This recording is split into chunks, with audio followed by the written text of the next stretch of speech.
It's been a little bit since we've got to do this on the channel, but today we're going to talk about our new cooker, and that is the Char-Griller Dakota offset. So first, let's talk about what is the Dakota offset.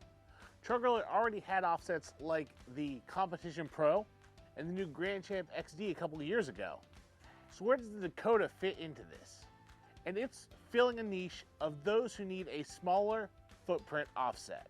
Now, you know we've talked on the channel before about the difficulty with running a small offset, but this is where Char-Griller thought ahead. The firebox size is actually very similar to that of my Competition Pro firebox. Most of the shrinking of the size of the offset came in the main cooking chamber. You see, the problem with the small offset is never the fact that the offset itself is small, it's that the firebox is small. And we're going to talk a little bit more about that in just a minute. But first, let's talk about how we got here. The Dakota comes in a pretty small box, albeit very heavy.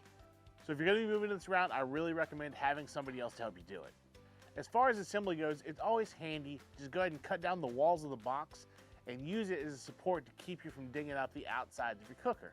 And as far as assembly goes on the Dakota, it's pretty much the same as all other Char-Griller assemblies. A blister pack, a good set of instructions, just follow them, and in no time you've got a new cooker. So the Dakota itself is 60 inches long from the furthest point to the furthest point.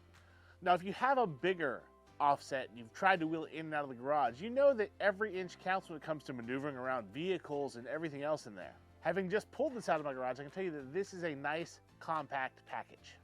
With this size firebox though, I am going to recommend, like we've talked about before on this channel, using mostly charcoal as our fuel source. We can add in a split or chunks of wood as we want for that flavor, but to make heat consistent and easy to manage, a good charcoal base is going to pay dividends for making your life easier. While we're talking about the firebox, this cooker actually has a really awesome feature in that the entire bottom of the firebox will slide out to clean out your ash. This is an incredible feature. Hopefully it will help us all maintain our cookers that much better.